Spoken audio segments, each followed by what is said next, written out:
Muy bien, hermanos, es un gozo poder estar con ustedes en este miércoles. Hace un tiempo que no estaba enseñando en el estudio el miércoles, así que es un gozo, un privilegio. Y pues en esta oportunidad poder estar estudiando Efesios. Ya saben que llevamos varios meses estudiando la carta del apóstol Pablo a los Efesios los domingos, pero lo que vamos a hacer hoy es hacer un estudio panorámico como parte de este panorama del Nuevo Testamento, donde estamos estudiando libro por libro y vamos conociendo de una manera general cada libro. Y realmente esto es una bendición porque nos puede dar una idea grande de cada uno de los libros del Nuevo Testamento. Ya lo hicimos con el Antiguo Testamento y ahora, bueno, seguimos con las cartas en este momento.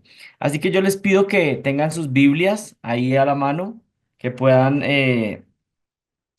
tenerlas disponibles, que puedan también tener ahí si quieren algún resaltador o lápiz, esfero para que puedan tomar nota ahí en su misma Biblia o en una parte porque creo que va a ser valioso para profundizar el estudio que estamos haciendo en Efesios. Así que comencemos de manera oficial hoy con este panorama del Nuevo Testamento estudiando Efesios y lo primero que podemos resaltar acerca de la carta en Efesios es su tema principal. Y el tema principal de Efesios es practicando nuestra posición en Cristo, practicando nuestra posición en Cristo. Y algunos de ustedes ya han leído la carta, otros la han estado estudiando, pero principalmente esta carta tiene dos secciones. Tiene una primera sección donde se habla de la posición del creyente. Es cuál es su posición espiritual. Una vez que Dios lo salva, Efesios nos narra cómo es que llega esa salvación, cuáles son los privilegios de esa salvación y cuál es la posición del cristiano. Entonces, se tiene esa posición, pero luego hay una segunda parte que podríamos llamarle la segunda mitad de la carta, habla de practicar esa posición. Ya que yo sé cuáles son los tesoros que tengo en Cristo, ya que sé cuál fue mi salvación y cómo fue que Dios la ejecutó, ahora la exposición de Efesios en su segunda parte es vivan de esta manera. Ya que ustedes son esto, ya que ustedes tienen esta posición, entonces ahora ustedes conduzcanse o vivan su vida de determinada manera. Así que el tema, como se podría concluir, es practicando nuestra posición en Cristo. ¿Y cuál es el propósito de la carta?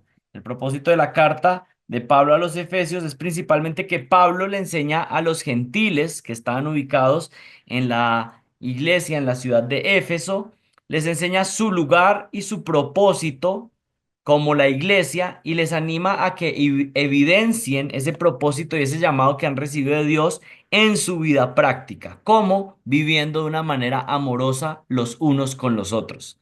Así que el propósito de Pablo, por supuesto, es que ellos puedan manifestar en su vida cotidiana el amor con que han sido amados de parte de Dios. Ese realmente es el propósito, no solamente en la carta de Efesios, sino en general en los textos que Pablo escribe. Comúnmente hace esto: presenta la doctrina, presenta la teología y luego lo aplica a la vida práctica. Eso es lo que hace Pablo y particularmente lo hace aquí en Efesios. Si pudiéramos tener un bosquejo, ¿y qué es un bosquejo? Pues simplemente una división o una repartición del texto, cómo se podría partir en diferentes partes. Y el bosquejo de Efesios se puede dividir en dos secciones, como ya lo he venido mencionando. Del capítulo 1 al capítulo 3, la posición del creyente en Cristo, y del capítulo 4 al capítulo 6, la práctica del creyente en Cristo. Pero si ustedes tienen sus Biblias ahí y quisiéramos ser un poco más específicos y detallados, yo creo que esa es un buen bosquejo como para uno memorizar y recordar. Bueno, los tres primeros capítulos, teología, los tres últimos capítulos, práctica. Esa es una forma fácil de recordar el bosquejo de Efesios. Pero realmente no es así tan exacto del 1 al 3, del 4 al 6. Vayan, por ejemplo, al capítulo 4. Vayan al capítulo 4 un momento. Realmente cuando uno analiza el capítulo 4 y que lo hemos estado estudiando en la iglesia, el capítulo 4 del versículo 1 más o menos hasta el versículo 16 eh, es también teológico. La parte práctica comienza en el versículo 17 del capítulo 4. Esto digamos como para ser un poco más exacto. Así que ese bosquejo que les doy sirve de manera general, 1 al 3 teología y 4 al 6 práctica, pero si vamos a ser muy exactos, la parte práctica comienza en el versículo 17. Miren lo que dice el 4:17. Esto digo pues y afirmo juntamente con el Señor, que ya no andéis así como andan también los gentiles en la vanidad de su mente. Y comienza a decir cómo es que tienen que vivir. Dice que ellos viven entenebrecidos en su entendimiento, excluidos de la vida de Dios, y luego empieza a decirles cómo es que ellos tienen que vivir, ¿sí? Que abandonen su antigua manera de vivir, que sean renovados en su mente, versículo 23. Versículo 24, que se vistan del nuevo hombre. En el versículo 25, que dejen de mentirse unos a otros, sino que hablen siempre la verdad. En el 26, de airarse, pero no pecar. En el 28, un modelo de arrepentimiento. Dice que el que roba no robe más, sino más bien que trabaje haciendo con sus manos lo que es bueno, a fin de que tenga que compartir con el que tiene necesidad. Y empieza a escribir la nueva vida en Cristo.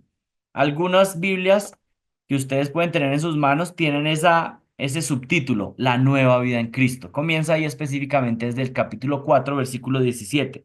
Y luego pues empieza a dar toda la parte práctica en la familia, en el trabajo y bueno, en diferentes áreas de la vida cotidiana. Pero yo les animo a que puedan recordar y memorizar eso. Siempre acordarse. Efesios se divide en dos partes, parte teológica y la parte práctica. 3 capítulos y 3 capítulos pues, de manera general. ¿Qué es esto que estoy explicando? Bueno, este es el modelo de enseñanza de Pablo, que tiene una sección de doctrina y teología y una sección de responsabilidad práctica y ética. Pero quisiera ir un poco más allá. Yo creo que este no solamente es un modelo de Pablo, sino que es un buen modelo para cualquier persona que quiere predicar la palabra de Dios. Este es realmente un modelo de predicación bíblica, de enseñanza bíblica. Y cuando hablo de predicación, enseñanza de la palabra, por supuesto hablamos de personas que se paran adelante y enseñan la Biblia, pero también puede aplicarse a una mamá en su casa que quiere enseñar a sus hijos, o una mujer que quiere enseñar a otras mujeres, o una persona que quiere evangelizar a alguien en su trabajo, en su vecindario. Poder siempre tener esto como referente y principio. Necesitamos conocer las verdades acerca de Dios primero, verdades profundas acerca de Él, de su carácter, de sus promesas, de lo que Él demanda, y luego, porque conocemos esa verdad, entonces practicamos algo. Voy a ponerlo en términos más sencillos. Entiendo una verdad primero, la creo con mi corazón y finalmente esa verdad tiene que llevarme a hacer algo. Comienza con la mente entendiendo algo, pasa al corazón cuando lo creo y realmente amo esa verdad y finalmente mis afecciones son movidas, mi voluntad es movida y soy llamado a la acción. Y ese es un proceso que pasa constantemente cuando estoy estudiando la Biblia.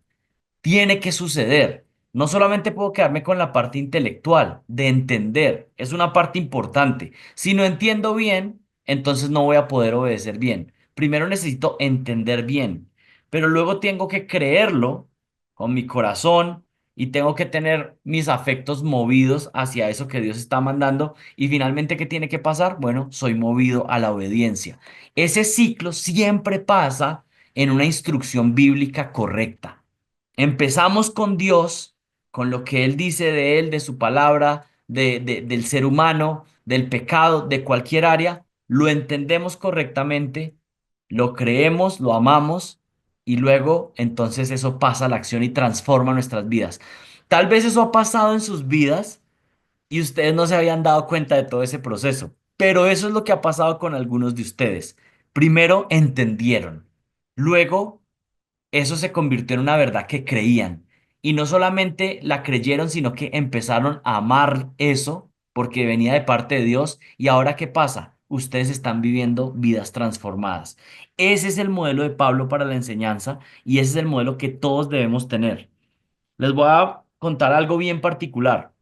Hay un grupo en la historia de la iglesia que se llama el grupo de los puritanos.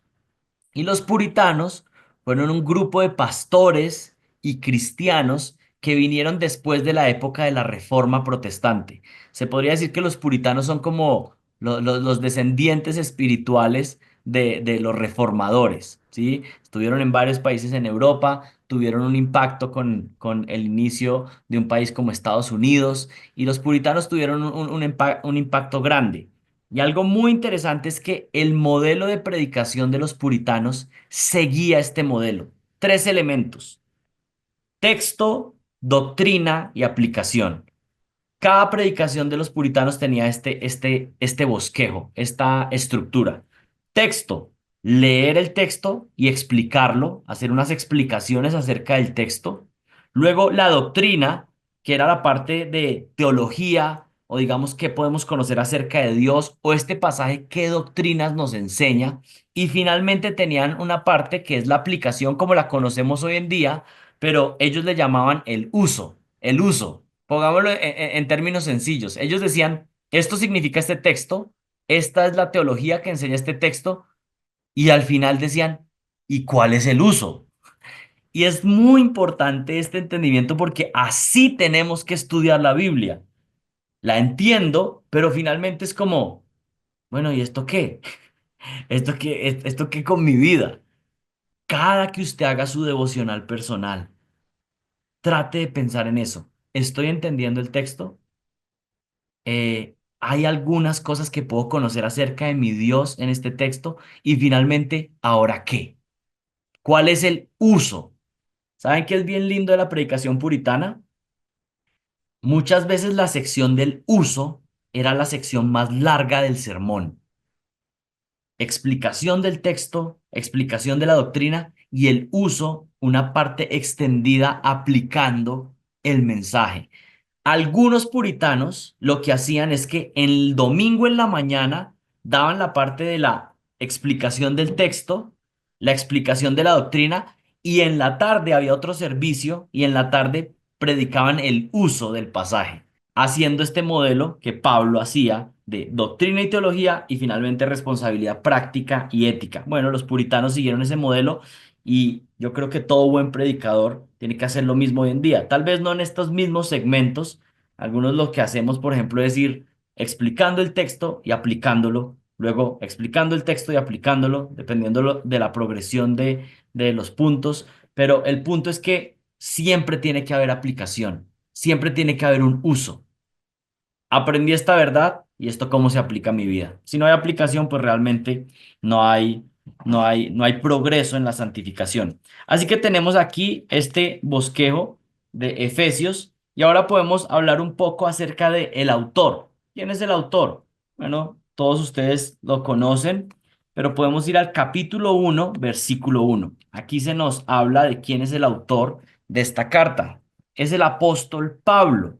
Dice así el capítulo 1, versículo 1. Pablo, apóstol de Cristo Jesús, por la voluntad de Dios, a los santos que están en Éfeso y que son fieles en Cristo Jesús. Así que el autor es el apóstol Pablo, un judío que fue rescatado por la gracia del Señor. Primero fue perseguidor de la iglesia, tenía un gran ímpetu por perseguir a los cristianos. Finalmente tiene un encuentro con el Señor Jesucristo resucitado en una aparición que tiene a él como el último de los apóstoles, o como, como ya digamos, como un abortivo, como dice él, digamos ya una, como fuera de tiempo, él lo percibe así, y a partir de ahí comienza su ministerio, tiene una preparación y luego empieza a ser el apóstol llamado a evangelizar a los gentiles, que son aquellos que no son judíos. El apóstol Pablo principalmente tuvo un ministerio de plantación de iglesias. Iba, establecía iglesias, establecía ancianos, la estructura de la iglesia y luego se movía a otra ciudad y seguía plantando iglesias. Ese fue el llamamiento de Pablo, un hombre que nos ha dejado libros de suma bendición para nuestra vida espiritual y especialmente explicando el evangelio de solo salvación por gracia. Ese, digamos, un resumen general de el apóstol Pablo, pero noten lo que dice ahí en el versículo 1. apóstol de Cristo, ¿sí? Es un enviado de parte de Jesucristo. Pero luego dice, por la voluntad de Dios, por la voluntad de Dios. Y aquí hay un énfasis en que Pablo reconoce de principio a fin que Dios es soberano, que Dios es quien determina todo lo que sucede en este universo, comenzando por la salvación, pero luego también algo como el llamado al ministerio.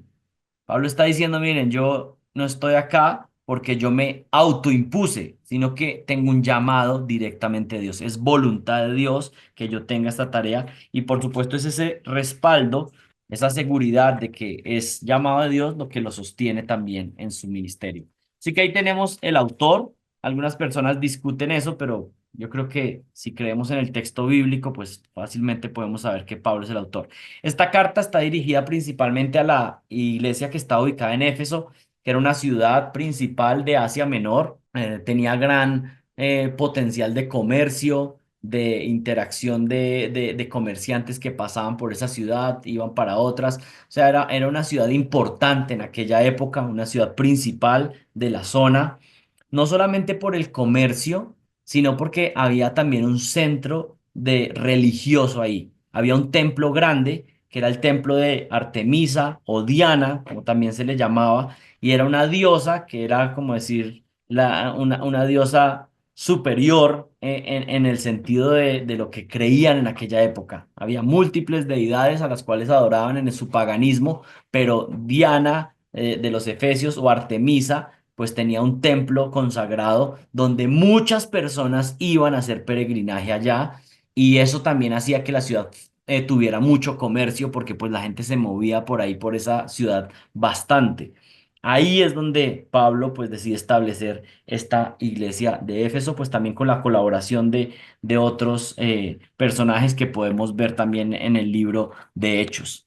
Algo importante que podemos ver en el libro de Efesios es algo acerca del carácter de Dios, el carácter de Dios. Si pudiéramos mirar algunos elementos y si ustedes quieren tomar nota, no los vamos a ver uno por uno los versículos, pero por lo menos pueden tomar la referencia a los que están tomando nota. ¿Qué elementos del carácter de Dios podemos encontrar en el libro de Efesios? Bueno, lo primero es que tenemos un Dios que es accesible. Tenemos un Dios que es accesible. Capítulo 2 versículo 13 y versículo 18 y también el 3:12. Tenemos también un Dios que es glorioso en el capítulo 1 versículo 12 y en el 3:16. Tenemos un Dios que es bondadoso. Eso es hermoso, saber que tenemos un Dios soberano, pero que también ese Dios soberano es bondadoso, es lleno de gracia y amor. Capítulo 2 versículo 7, que Dios es bondadoso. Tenemos un Dios que es amoroso, capítulo 2 del versículo 4 al 5. Tenemos un Dios que es misericordioso, capítulo 2 versículo 4. Tenemos un Dios que es todopoderoso, y más adelante les voy a hablar de eso, pero ese es un tema muy importante, el poder de Dios encima de otros poderes. ¿Dónde se ve el poder de Dios? Capítulo 1 versículo 19, capítulo 3 versículo 7 o versículo 20, y también el poder de Dios se ve en el capítulo 6 versículo 10, 6:10.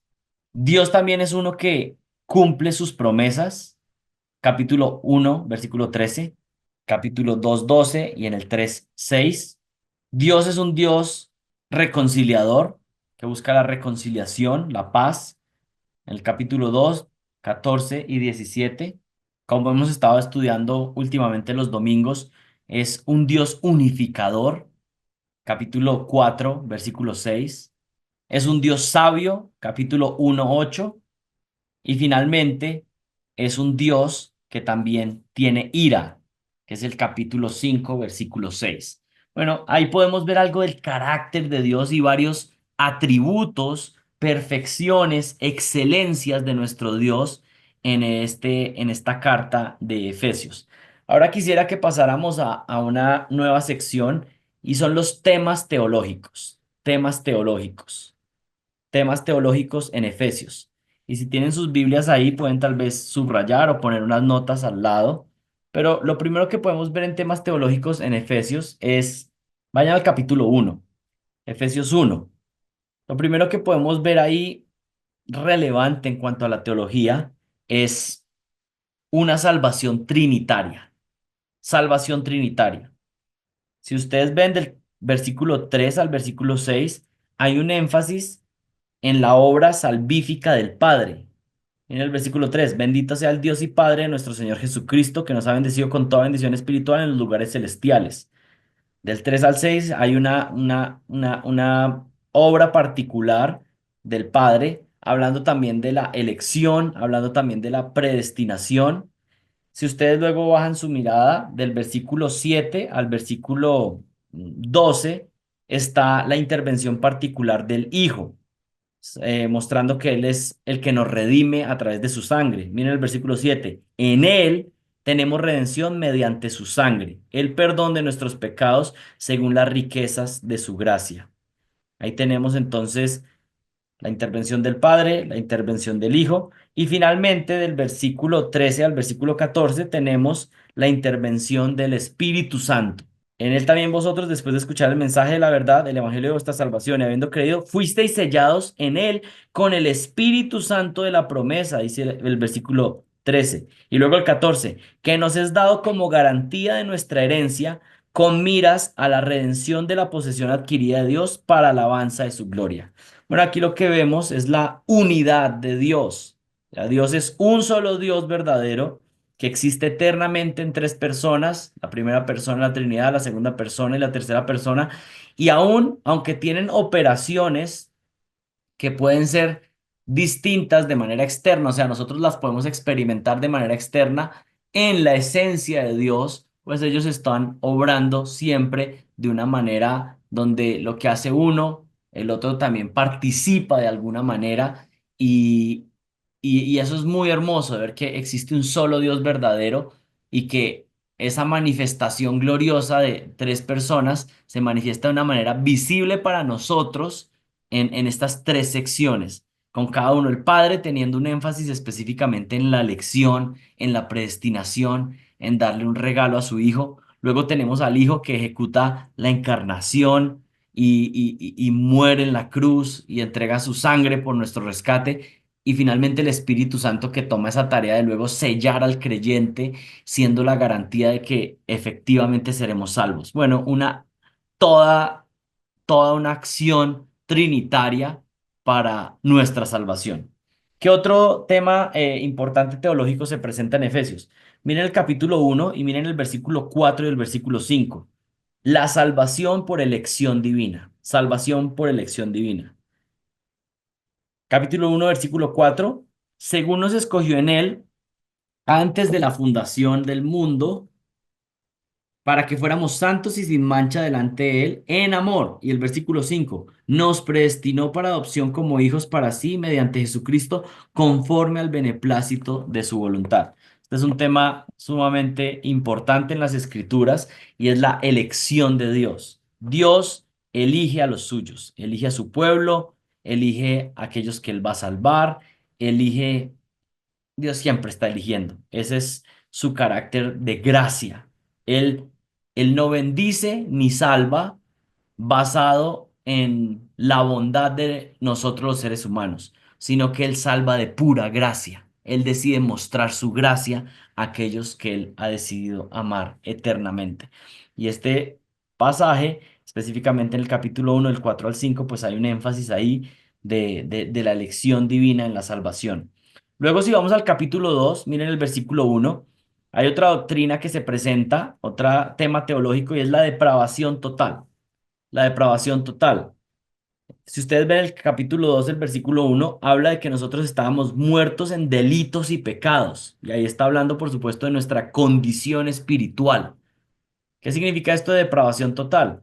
Significa que en todas las áreas de nuestra vida como seres humanos estamos contaminados y manchados por el pecado.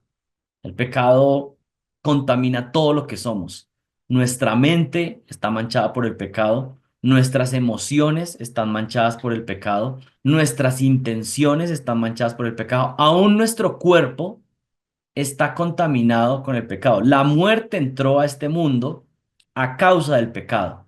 Adán y Eva estaban en el paraíso, podían vivir en comunión con Dios, Pero una vez que pecaron, el pecado entró y la muerte de cada persona es un recordatorio de que el pecado entró en la humanidad. Ese es el punto. Y aquí lo que estamos hablando con la depravación total es que el pecado nos contamina en todo sentido. Y es lo que dice Pablo. Dice, miren, ustedes y yo, todos nosotros, antes de que Cristo nos salvara, estábamos muertos espiritualmente. Esa era nuestra condición. Estábamos muertos. Estábamos en un estado terrible. Miren lo que dice el capítulo 2 versículo 2. Estábamos muertos en delitos y pecados, en los cuales anduvisteis en otro tiempo según la corriente de este mundo, conforme al príncipe de la potestad del aire, el espíritu que ahora opera en los hijos de desobediencia. Y empieza a dar una descripción de cómo éramos. Seguíamos las pasiones de nuestra carne, satisfacíamos los deseos de la carne y de la mente, éramos por naturaleza hijos de ira, igual que todos los demás. Ese era nuestro estado, muerte, una depravación total. Y por supuesto, en el capítulo 2 versículo 4 las dos primeras palabras que hay son hermosas, ¿sí? Porque dice, pero Dios. ¿Sabe cuál es la diferencia en su vida y en la mía? Esa, pero Dios hizo un cambio. Yo estaba muerto, pero Dios intervino. Pero Dios me salvó. Pero Dios me perdonó. Pero Dios me cambió. Esas dos palabritas son hermosas. Esto éramos, pero Dios intervino. Y eso es lo que está enfatizando Pablo ahí. Otro tema importante, el misterio de salvación para los gentiles en la iglesia. Esa palabra misterio es importante en Efesios. ¿Cuál es ese misterio? Bueno, para nosotros no es tan misterioso porque ya ha sido bien revelado que los gentiles también podían ser salvos por la gracia de Dios, por la obra de Dios, pero en aquella época, pensando en el Dios que había tenido un trato especial con el pueblo judío, para algunos era casi impensable que los gentiles también podrían encontrar salvación de una manera gratuita y de gracia. Así que Pablo dice que ese misterio que estaba oculto, que era algo que no se sabía en el Antiguo Testamento tan claramente, por supuesto tenemos ciertas visualizaciones de que el Señor quería salvar a todos los pueblos de la tierra, desde Abraham, cuando dice que todas las naciones serán benditas, todas las familias de la tierra serán benditas en él. Tenemos incursiones de gentiles en el pueblo de Dios en el Antiguo Testamento, pero era un misterio, no era algo tan claro. Ahora es revelado completamente de que la salvación es para los gentiles y para Pablo este es un tema muy importante porque él es el apóstol llamado a evangelizar a los gentiles. ¿Dónde aparece eso? Bueno, el capítulo 3 del versículo 3 al versículo 6. Miren lo que dice el 3:3, que por revelación me fue dado a conocer el misterio, tal como antes os escribí brevemente, en vista de lo cual leyendo podréis comprender mi discernimiento del misterio de Cristo, que en otras generaciones no se dio a conocer a los hijos de los hombres, como ahora ha sido revelado a sus santos apóstoles y profetas por el Espíritu. ¿Sí? ¿Qué es? Versículo 6. A saber, que los gentiles son coherederos y miembros del mismo cuerpo, participando igualmente de la promesa en Cristo Jesús mediante el Evangelio. Así que bueno, ese es el misterio que ahora ha sido revelado y que pues Pablo pretende explicar con más claridad en esta carta. Comúnmente cuando habla de la unidad ahí en Efesios, principalmente está hablando de dos pueblos que se podían encontrar ahí, judíos y gentiles, y le está diciendo, miren, ahora no hay ninguna barrera de separación en la iglesia. Ustedes son uno en Cristo, ¿sí? ¿Qué más? Unidad en la iglesia, capítulo 4 del 1 al 6. Para los que quieran profundizar en eso, pueden escuchar los sermones de las últimas semanas acerca de la unidad en la iglesia. Para los que son nuevos en nuestra iglesia, yo se les animo a que se pongan al día escuchando la serie de Efesios. Si alguno tiene más tiempo, empieza a escuchar la serie de Marcos, porque todas esas dos series que estuvimos predicando por varios años el domingo han ido dando forma a lo que somos como iglesia, ¿sí? Y yo creo que sería bueno como yo hago parte de esta iglesia, bueno, y ¿qué es lo que han recibido los otros? Bueno. Yo creo que esas dos series han sido claves también cuando predicamos Primera de Juan, fue algo muy importante para nuestra iglesia. Yo creo que vale la pena volver ahí. Mi deseo es pronto volver a un evangelio. y volver a predicar otro evangelio, porque hay algo particular ahí en cuanto a la presentación de nuestro Señor Jesucristo. Pero bueno, diversidad de dones en la iglesia, capítulo 4 del 7 al 11. El propósito de los pastores en una iglesia, capítulo 4 y miren lo que dice el versículo 11. Este sí lo podemos leer, que algunos no saben para qué están los pastores en la iglesia. Bueno, aquí pueden descubrir este otro misterio. Capítulo 4 11. Él dio a algunos a ser apóstoles, a otros profetas, a otros evangelistas, a otros pastores y maestros. Y el propósito está en el versículo 12. ¿Para qué? ¿Para qué son los pastores? Versículo 12. A fin, o pues se podría decir con el propósito de capacitar a los santos para la obra del ministerio, para la edificación del cuerpo de Cristo. Así que, ¿para qué están los pastores? Para preparar a toda la congregación, para que toda la congregación pueda hacer el ministerio. Los pastores no son los únicos llamados a hacer el ministerio en la iglesia, ni en servir en el cuerpo de Cristo. Los pastores están llamados a capacitar, a ejemplificar, a instruir a todo el pueblo para que todo el pueblo haga la tarea. Todos enseñamos en algún contexto. Aprendemos de los pastores cómo enseñar. Todos aconsejamos en algún contexto. Vamos a darle un consejo a alguien. Los pastores nos enseñan a cómo aconsejar, pero todos aconsejamos. Eh, Servicio en la iglesia. Bueno, todos tenemos que servir. Los pastores son un modelo de cómo servir, pero todos tenemos que servir de alguna manera, no solamente en la iglesia, sino ser embajadores de Jesucristo en este mundo. Los pastores lo que hacen es que nos entrenan para nosotros poder luego ir y hacer el ministerio en el lugar en que el Señor nos manda. Puede ser en su trabajo, en su empresa, en su casa. La mayoría del tiempo, ustedes no están reunidos con la iglesia. No sé si no se habían dado cuenta de eso. La mayoría del tiempo están en otros contextos.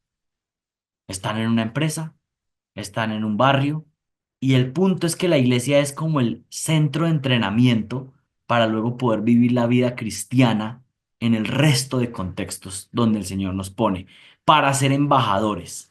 El Señor lo ha puesto a usted en un lugar, entonces véalo de esta manera, usted es un embajador de Jesucristo y los pastores tienen el propósito de prepararlo para que usted sea el mejor embajador posible de Él, un representante de Jesucristo en cualquier lugar en que usted esté. Luego viene la sección, ya saben, el capítulo 4, que yo les dije que desde el versículo 17 en adelante viene esa parte práctica, ¿sí? ¿Cuál parte práctica? Bueno, ya que tenemos qué somos en Cristo, cuál es nuestro llamado, ya que sabemos qué es lo que los pastores nos están ayudando a ser entrenados, luego viene la práctica de un cristiano, en la sociedad, en la familia, en el trabajo.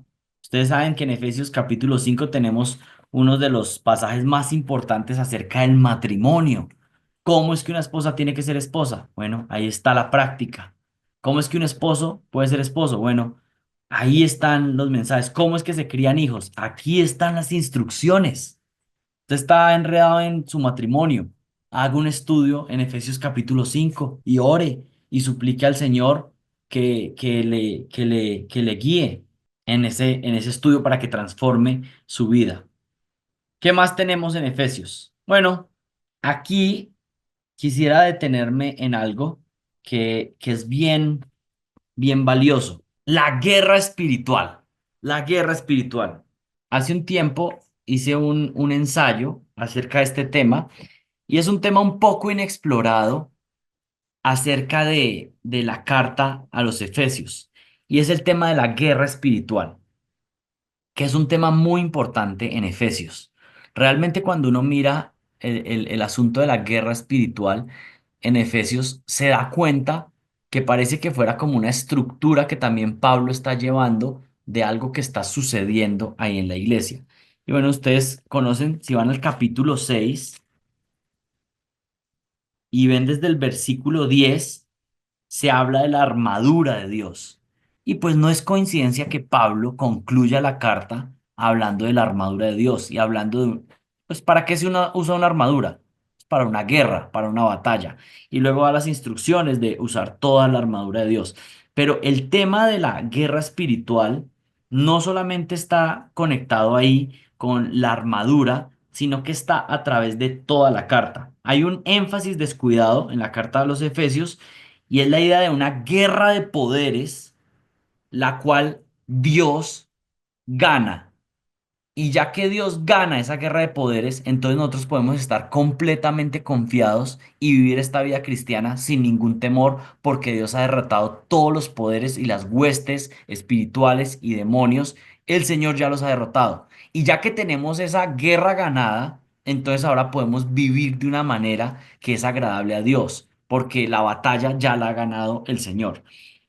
Para que tengan un poco de contexto, acompáñenme con sus Biblias al Hechos capítulo 19, para que puedan ver un poco de qué es lo que está pasando aquí en Efesios. Esto es algo que vamos a estudiar a profundidad cuando lleguemos a esas secciones más adelante en nuestro estudio los domingos, pero aquí les doy una abrebocas de algo que yo creo que es muy interesante y que muchas veces no es tan explorado en Efesios. Miren Hechos 19 del 15 al 17.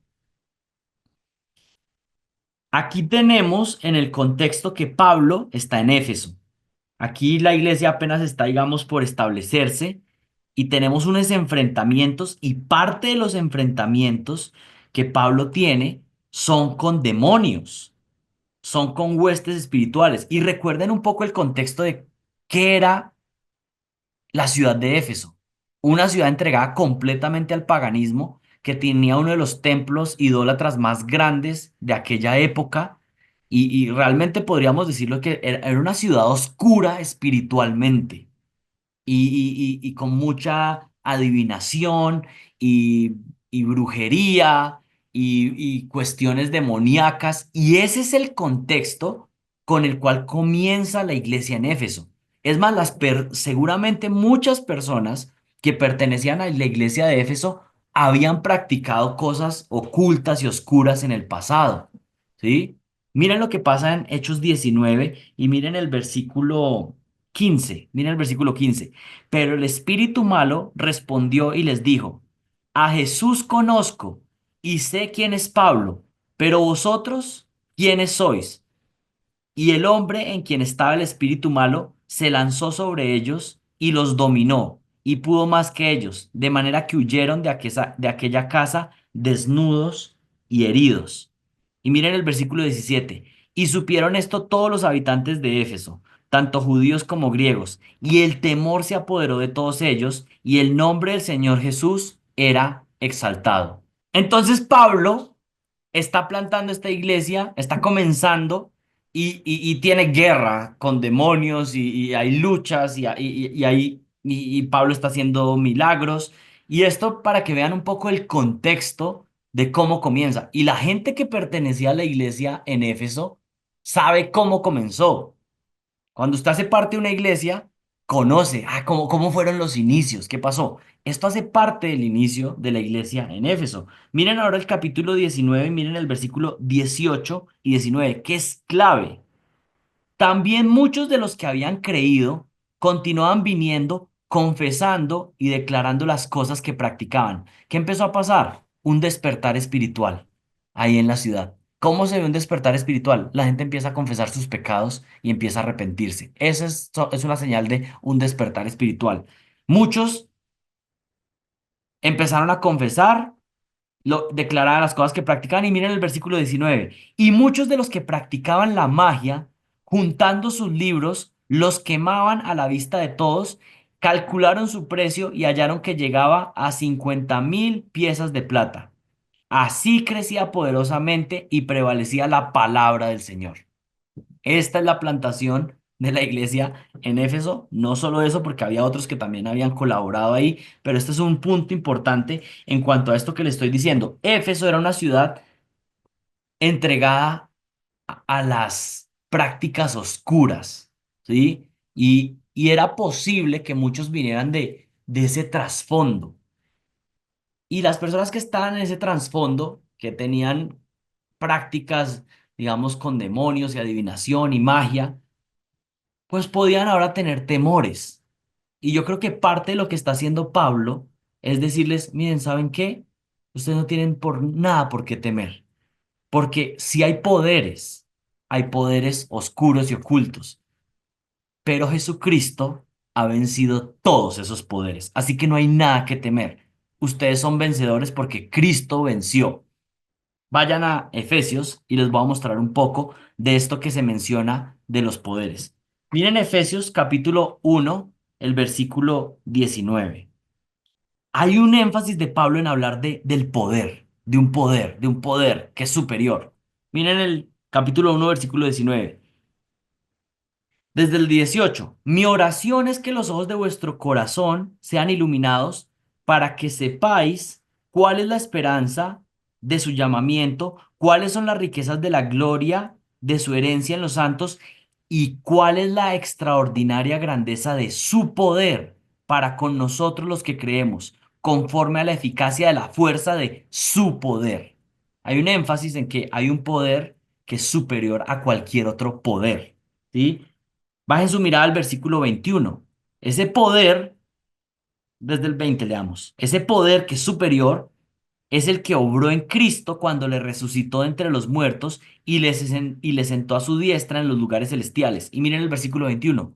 Muy por encima de todo principado, de toda autoridad, de todo poder, de todo dominio y de todo nombre que se nombra, no solo en este siglo, sino también en el venidero. Y todo lo sometió bajo sus pies, y a él lo dio por cabeza sobre todas las cosas a la iglesia.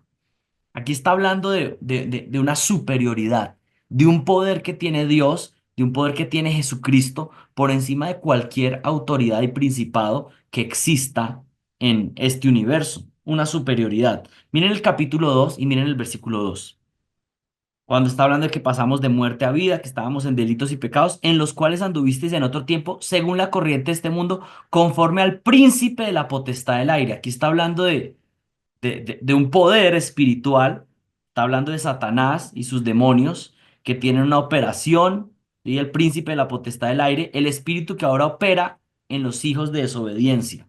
Miren que hay siempre esta relación de autoridad. Ustedes antes estaban bajo un poder, bajo una autoridad, pero miren, el poder de Jesucristo es superior, no tienen que temer, ahora ustedes son libres. Miren el capítulo 3 y miren el versículo 16.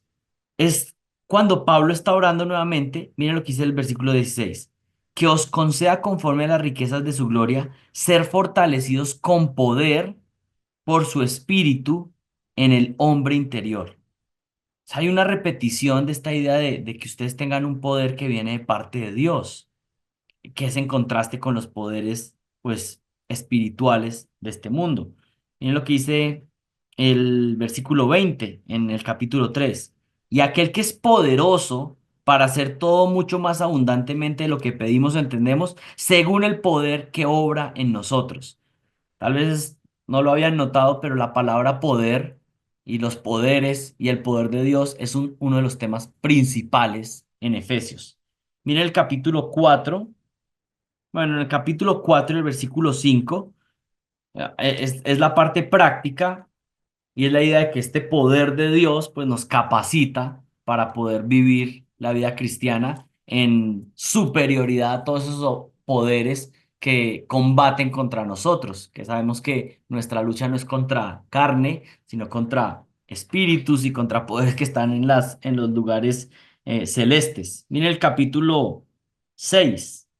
Vayan al capítulo 6 y miren el versículo 10.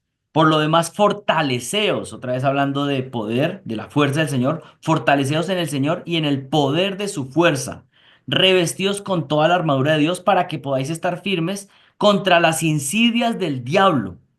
Y si ustedes ven, ya va haciendo la conclusión del libro. Está diciendo, finalmente todo esto ustedes van a poder luchar, pues teniendo la armadura de Dios, quien ha vencido y quien es más poderoso que cualquier otro poder. Porque nuestra lucha, miren el versículo 12, que ahí está la clave, porque nuestra lucha no es contra sangre y carne, sino contra principados, contra potestades, contra los poderes de este mundo de tinieblas, contra las huestes espirituales de maldad en las regiones celestes. Si esa es su lucha, entonces ¿qué? Tomen la armadura de Dios para que puedan resistir el día malo. Y habiendo hecho todo esto, estén firmes.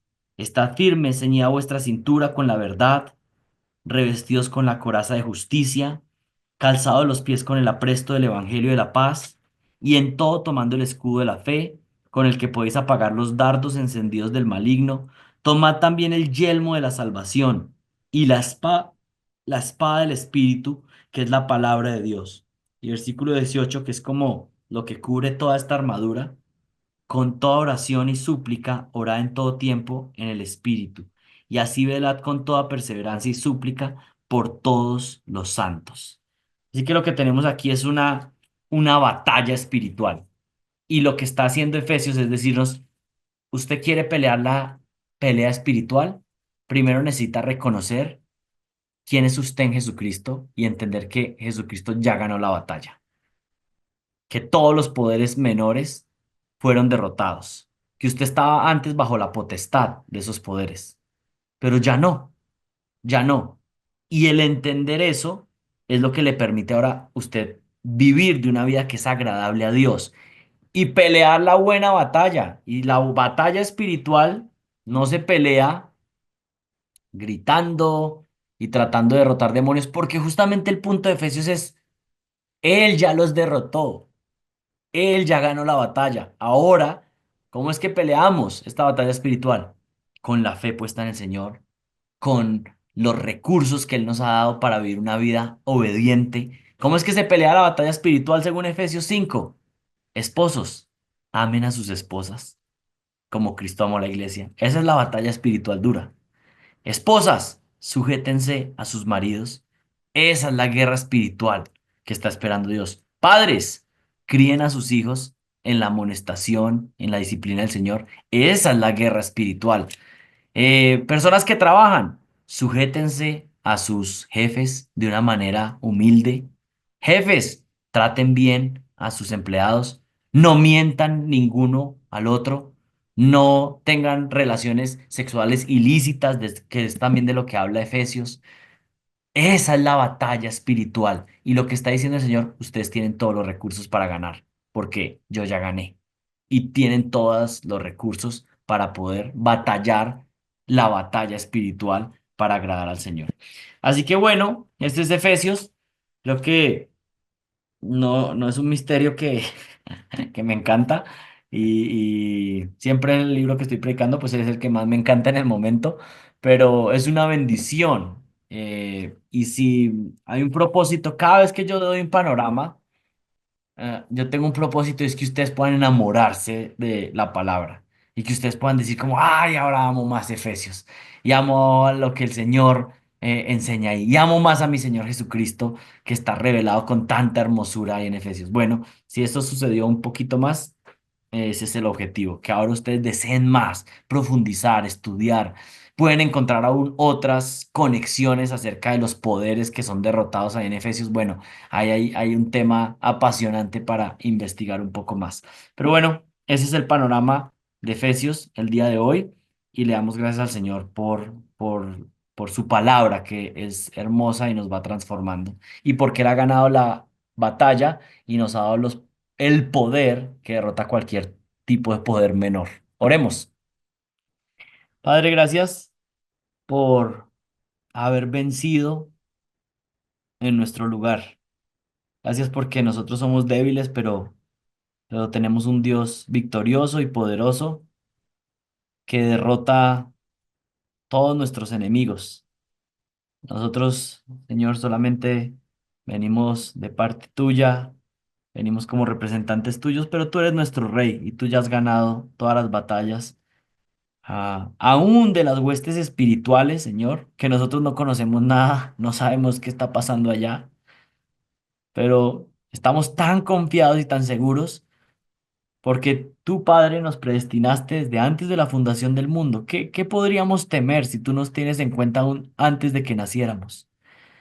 ¿Qué podríamos temer si Jesucristo nos redimió con su sangre y nos dio la muestra de amor más grande?